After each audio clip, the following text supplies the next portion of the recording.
तो object oriented programming in जावा जो है, हमने देखा कि सबसे पहले तो बहुत सारी प्रोग्रामिंग लैंग्वेजेस आई थी, जैसे कि C++, राइट, सबसे बेसिक वाली वो स्टार्ट हुई थी।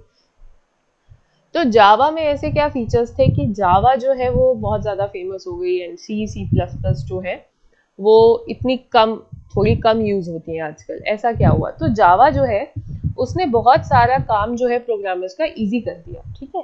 तो C++ में जनरली, अब जैसे C++ है वो भी तो ऑब्जेक्ट ओरिएंटेड प्रोग्रामिंग लैंग्वेज है, then why to opt with Java, है ना। Java is also object oriented programming language. तो सबसे पहले तो ऑब्जेक्ट ओरिएंटेड प्रोग्रामिंग लैंग्वेज का मतलब क्या है। ऑब्जेक्ट ओरिएंटेड प्रोग्रामिंग लैंग्वेज का मतलब ये है कि जावा में जो भी हम ज्यादातर बात करेंगे, हम ऑब्जेक्ट्स की फॉर्म में बात करेंगे या क्लासेस की फॉर्म में बात करेंगे, ठीक है। और सबसे छोटा यूनिट या एक मीनिंगफुल यूनिट जावा में जो है वो एक ऑब्जेक्ट है, ठीक है। अब ऑब्जेक्ट क्या है या फिर क्लास क्या है, ठीक है ना।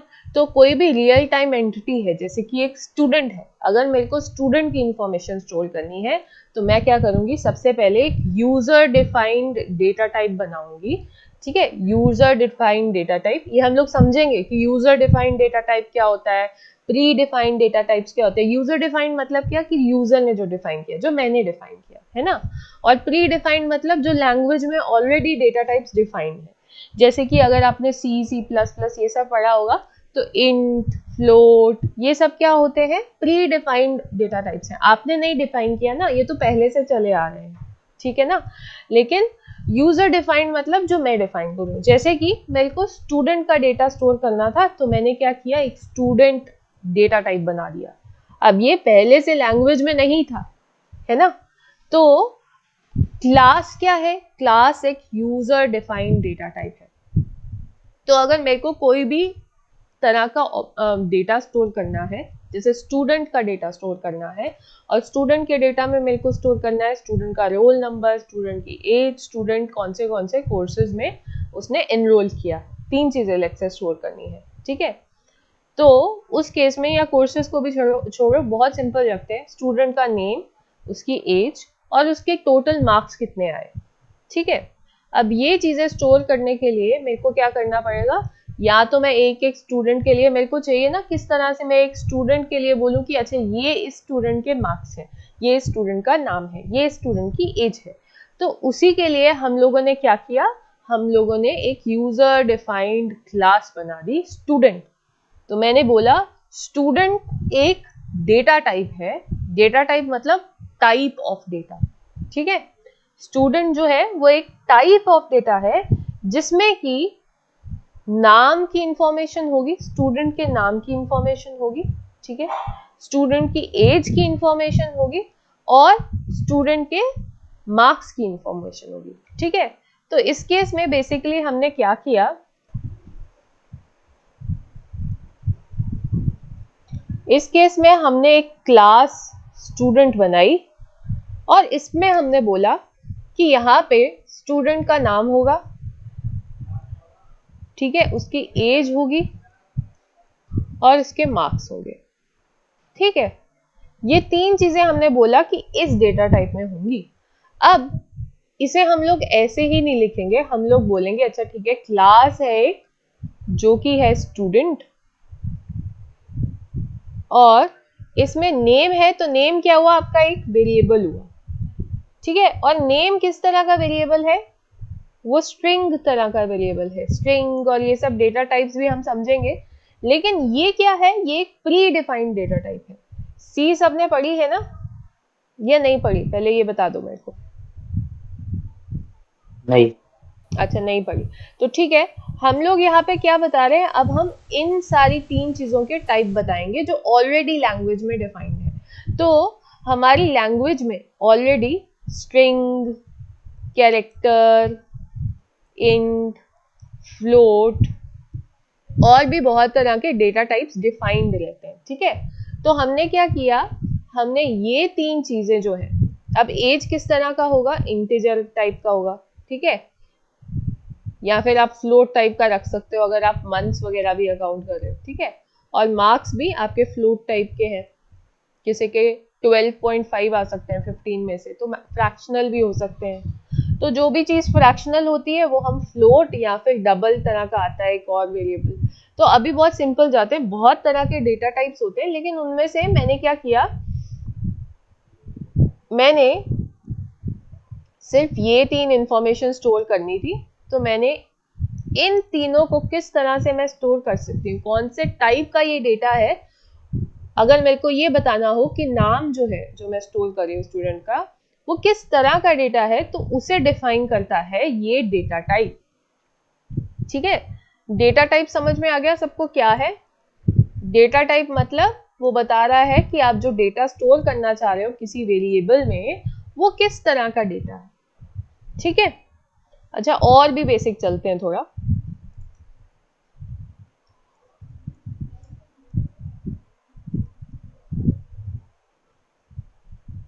एक होता है वेरिएबल, एक होता है कांस्टेंट। दोनों में डिफरेंस पता है किसी को?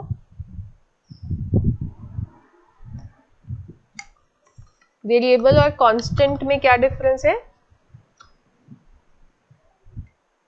वेरिएबल जो है वो चेंज भी हो सकता है, और जो कांस्टेंट है वो थ्रू आउट प्रोग्राम जो है वो कांस्टेंट ही रहेगा। Very good, very good. ये किसने आंसर किया अभी? नीलेश। नीलेश, चलिए वेरी गुड। ओके नीलेश, तो एक एग्जांपल दीजिए मेरे को वेरिएबल और कांस्टेंट की।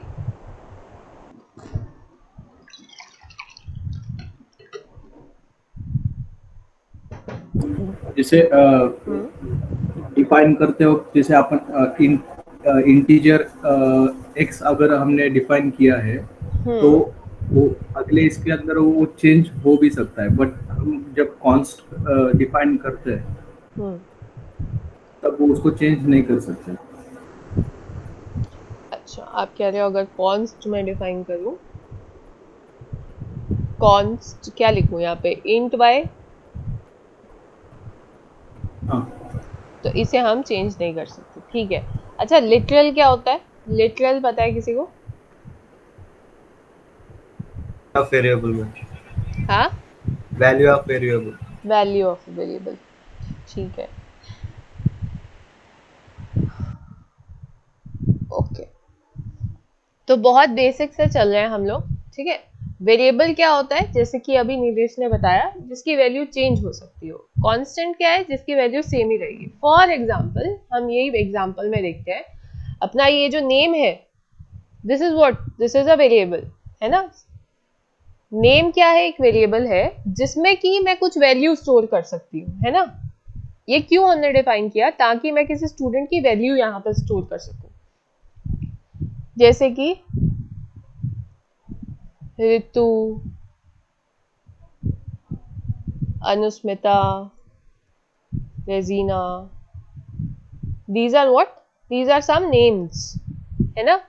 ये कुछ नाम है जिन्हें कि हम इस वेरिएबल में स्टोर कर सकते हैं बारी बारी करके। ठीक है, तो हम बोलेंगे कि इस वेरिएबल की वैल्यू किसी एक टाइम पे इन तीनों में से कुछ रहेगी, राइट। जैसे कि अगर मैं नेम इज इक्वल्स टू ऋतु कर दूं, तो उस केस में मैंने ये ऋतु जो है वर्ड या फिर वैल्यू कह लो, उसे इसमें डाल दिया है। तो अब अगर इस टाइम पे मैं पूछूं कि नेम में क्या वैल्यू बढ़ी है, तो आप बोलोगे ऋतु, राइट। तो अब ये जो ऋतु है, ये खुद में ये वैल्यू जो है, इट विल नॉट चेंज, अपने आप से it will not change.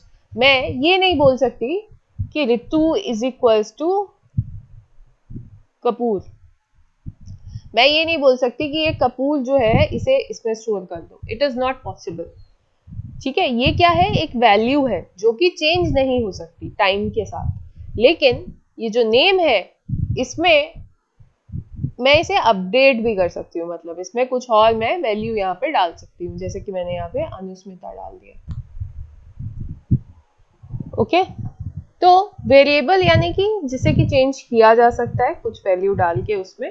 Constant यानी कि जो कि चेंज नहीं किया जा सकता। एंड लिटरल क्या है, लिटरल कुछ नहीं, बस उसी वेरिएबल की वैल्यू है, यानी कि ये सब, ये लिटरल है, ये लिटरल है। अब कांस्टेंट क्या है, उसे डिटेल में हम आगे पढ़ेंगे जब हम किसी वेरिएबल को, बेसिकली किसी चीज को ऐसे ही जिसमें हम लोग वैल्यू स्टोर कर सके, उसे अगर मैं कॉन्स्ट के साथ डिफाइन कर दूं तो उसका मतलब कि इसकी वैल्यू सेम ही रहेगी throughout the program. For example आपका पाई, मैथमेटिक्स में पाई सबने देखा होगा, पाई इज इक्वल्स टू 3.14 या फिर 22/7 भी हम इसे यूज करते हैं, है ना, पाई आर स्क्वायर एरिया निकालते हुए। Pi r square is area of a circle, है कि नहीं? यस। तो उस केस में हम लोगों ने यहाँ पे पाई लिखा है क्योंकि हमने डिफाइन कर दिया है कि भाई पाई की वैल्यू हमेशा किसी भी फॉर्मूला में आप डालो यही रहेगी, या तो आप 22/7 यूज कर लो या फिर 3.14, और इसे जब आप सॉल्व आउट करोगे तो 3.14 आएगा अप्रोक्सीमेटली। तो उस केस में अब जैसे अगर मेरे को अपने प्रोग्राम में पाई यूज करना है तो what will I do, I will define this value as a constant, क्योंकि मेरे को पता है टाइम के साथ this is not going to change. तो उस केस में मैं कैसे बोलूंगी, मैं बोलूंगी कॉन्स्ट फ्लोट। फ्लोट क्यों? क्योंकि फ्रैक्शनल वैल्यू है ना ये, पाई इज इक्वल्स टू 3.14। तो उससे क्या होगा, उससे कंपाइलर को पता चल जाएगा कि भाई ये वैल्यू जो है ये throughout the program change नहीं होने वाली है, ठीक है। अब इससे बेनिफिट क्या होगा, इससे बेनिफिट ये होगा कि गलती से अगर मैंने आगे जाके पाई की वैल्यू कुछ और अपडेट करने की कोशिश की, लेट्स से पाई की वैल्यू मैंने 3.15 लिख दिया गलती से, तो वो यहाँ पे एरर थ्रो करके बता देगा भाई तुमने पहले कांस्टेंट बोला था and now you are trying to change this value which is not allowed, ठीक है। तो ये सारी चीजें हम लोग डिटेल में भी पढ़ने वाले हैं, लेकिन जस्ट आपको ओवरव्यू देने के लिए थोड़ा सा कि हम लोगों ने कहानी कहाँ से शुरू की थी, यूजर डिफाइंड डेटा टाइप से, ठीक है ना। तो प्री डिफाइंड डेटा टाइप्स इस तरह के हैं जो लैंग्वेज में ऑलरेडी डिफाइंड है। जब लैंग्वेज इन्वेंट हुई थी तब प्रोग्रामर्स ने बोला, सोचा पहले तो कि हमें किस तरह का डेटा स्टोर करने की जरूरत पड़ सकती है, ठीक है। तो या तो हमारे पास इंटीग्रल डेटा हो सकता है। इंटीग्रल डेटा मतलब, इंटीग्रल डेटा मतलब हमने ओएस में भी इंटीग्रल और फ्रैक्शनल पढ़ा था थोड़ा सा, बताओ बताओ मैथमेटिक्स रिवाइज करते हुए। Integral versus fractional. Integral data मतलब,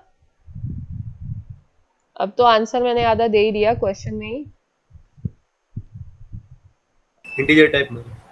इंटीजर टाइप क्या होता है वही तो पूछ रही हूँ। नेगेटिव एंड पॉजिटिव, 0 पॉजिटिव और नेगेटिव विदाउट डेसिमल। हाँ, विदाउट डेसिमल। विदाउट डेसिमल मतलब 0 पॉजिटिव और नेगेटिव तो ठीक है, वो तो फ्रैक्शनल भी हो सकते हैं, लेकिन डिफरेंस क्या हुआ? विदाउट डेसिमल मतलब उसे थोड़ा डिस्क्राइब करो। विदाउट डेसिमल मतलब एग्जांपल। 0.5, 0.7, ये क्या होगा, इंटीग्रल होगा फ्रैक्शनल होगा? फ्रैक्शनल। फ्रैक्शनल होगा। 0.5, 2.5 या आप 3/4 लिख दो। ये सब चीजें जिन्हें डिवाइड करके बेसिकली जीरो ना आए, जिनका कुछ फ्रैक्शनल पार्ट हो, जो होल नंबर्स ना हो, उन्हें हम नॉन इंटीग्रल या फिर फ्रैक्शनल्स बोलते हैं, ठीक है। होल नंबर्स क्या होते हैं? Again going back to 10th class 8th class mathematics, whole numbers क्या होते हैं? Positive number 0 to n। वो होल नंबर सिर्फ पॉजिटिव नंबर्स हो सकते हैं? नहीं, ऐसा तो नहीं है। होल नंबर्स मतलब जो कि पूरे हों। देखो होल का मतलब क्या, कंप्लीट हो, जैसे कि 1, जैसे कि 2, जैसे कि -1, जैसे कि -4, ठीक है। होल का मतलब क्या हुआ, जो कंप्लीट हो। मैंने नेचुरल नंबर्स नहीं बोला। मैम जिनको डिवाइड करके मतलब कुछ फ्रैक्शनल में आंसर नहीं आता ना, वो हाँ हाँ बिल्कुल, ठीक है।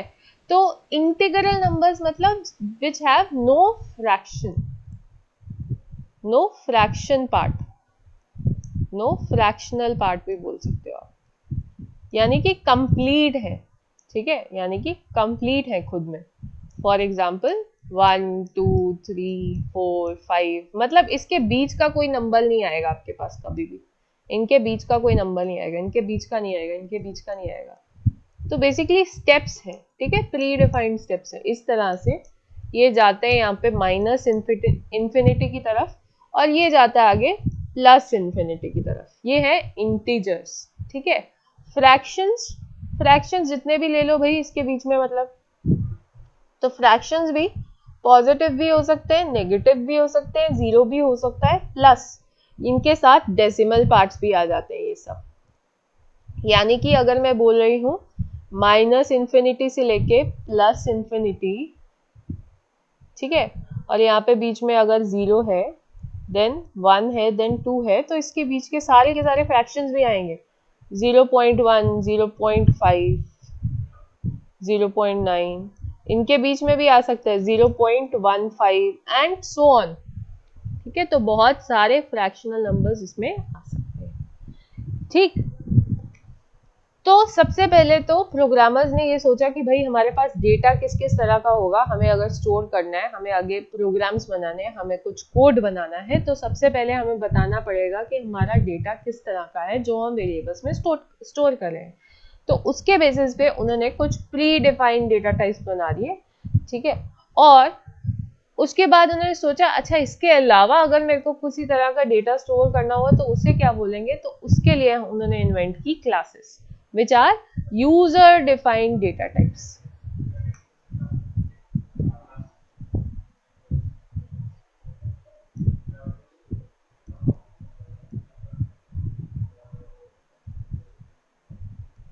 Now these are user defined data types. And अब ये तो क्या है, टाइप ऑफ डेटा है ना, हमने अभी इसमें वैल्यू तो स्टोर की ही नहीं, समझ रहे हो ना। जैसे यहाँ पे नेम है, अब स्टूडेंट का नेम जो है वो देना भी तो है इसे। ये तो हमने टाइप ऑफ डेटा अभी एक्सप्लेन किया कि किस तरह का डेटा, इसमें क्या क्या रहेगा। अब अगर इसमें नेम अगर मेरे को डालना है, ठीक है, अगर मेरे क्लास में 50 स्टूडेंट्स हैं, मेरे क्लास में क्या है 50 स्टूडेंट्स है, और मेरे को उन सब के लिए ये डेटा जो है वो स्टोर करके रखना है, तो उसके लिए मैंने क्या कर दिया, पहले तो एक डेटा टाइप बता दिया कि ये टाइप ऑफ डेटा मेरे को स्टोर करना है। एंड उसके बाद मैंने क्या किया, मैंने कुछ इसके इंस्टेंसेस बना लिए, मतलब वेरिएबल्स बना लिए इस टाइप के। अब वेरिएबल्स बना लिए इस टाइप के, तो उसे कैसे लिखेंगे हम, उसे लिखेंगे इस तरह से, student S1, S2, S3, let's say 3 बनाते हैं पहले। तो इनका मतलब क्या है, इनका मतलब ये है ये S1, S2 और S3 जो वेरिएबल्स है वो स्टूडेंट टाइप के हैं। अभी जब हमने बोला था नेम जो है वो किस टाइप का है, वो हमने बोला था स्ट्रिंग टाइप का। अभी हमने क्या बोला, 3 वेरिएबल्स हैं जो कि स्टूडेंट टाइप के हैं। इसका मतलब क्या हुआ, इसका मतलब ये हुआ कि हर एक वेरिएबल में, हर एक ये वाले वेरिएबल में, इन सब में अगर मैं S1 देखती हूँ जैसे, and this will be same for S2 as well as S3, तो अगर मैं एक S1 देखती हूँ, इस S1 के अंदर स्टूडेंट का नाम भी होगा, उसके एज भी होगी और उसके मार्क्स भी होंगे। तो मतलब ये क्या हुआ, ये एक ग्रुप ऑफ वेरिएबल्स टुगेदर हो गया। समझ में आ रहा है how it is a group of variables together.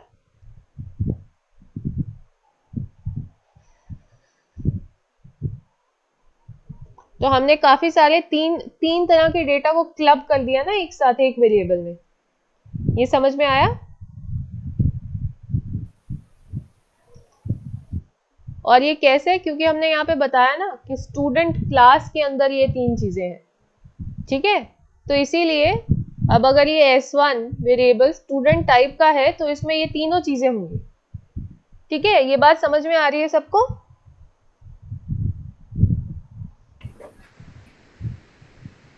हाँ भाई, ये बात समझ में आ रही है सबको।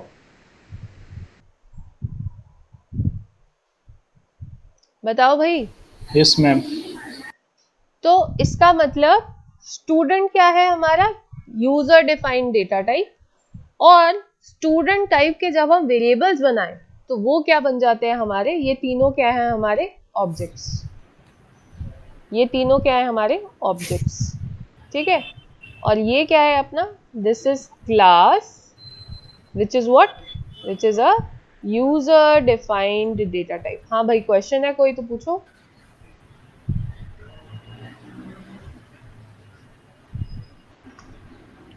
क्वेश्चन है क्या किसी के पास? जब क्वेश्चन नहीं पूछेंगे तब हम माइक क्या रखेंगे अपना म्यूट।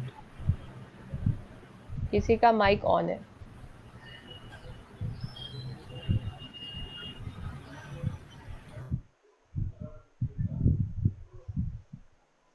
ओके, तो ये थोड़ा सा ओवरव्यू था। अब हम चलते हैं अपनी स्लाइड्स पे वापस। एकदम स्टार्टिंग से हम लोग जावा की हिस्ट्री वगैरह थोड़ा थोड़ा उसका ओवरव्यू लेते हैं और फिर हम लोग ये सारी बातें करेंगे डिटेल में। क्लास क्या होती है, कैसे हम क्लास को डिफाइन करते हैं, उसका स्ट्रक्चर क्या होता है, सिंटेक्स क्या होता है, एग्जाम्पल्स के साथ, बहुत सारी एग्जाम्पल के साथ हम ये सारी चीज़ें पढ़ने वाले हैं इस सब्जेक्ट में। और ये बहुत बहुत इंटरेस्टिंग सब्जेक्ट है और ये टुवर्ड्स द एंड आप जावा में कोड करके अच्छे अच्छे सॉफ्टवेयर्स बना सकते हो, वेबसाइट्स बना सकते हो। वेब बेस्ड जावा प्रोग्रामिंग जो है, जो एक मॉड्यूल है डैक में, उसे पढ़ के आप लोग जो है वेब बेस्ड सॉल्यूशंस में क्या आ जाता है, वेबसाइट्स और सॉफ्टवेयर्स भी ऐसे जो कि वेबसाइट वाली लैंग्वेजेस को यूज करके, जावा को यूज करके आप बना सकते हो, वो सीखते हो। और इसमें आप क्या सीखते हो, इसमें आप ये सीखते हो कि जावा में हम कोडिंग कैसे कर सकते हैं। यानी कि किसी भी सॉफ्टवेयर में अगर आपको कुछ फंक्शनैलिटी चाहिए, कुछ प्रोसेसिंग चाहिए, ठीक है, तो क्या वो आप जावा से कर सकते हो। वो अगर आपको सीखना है, वो स्ट्रेंथ बनानी है, तो उसके लिए ये मॉड्यूल है, ठीक है। Don't forget to subscribe and hit the bell icon to get notified for these new videos. Thank you.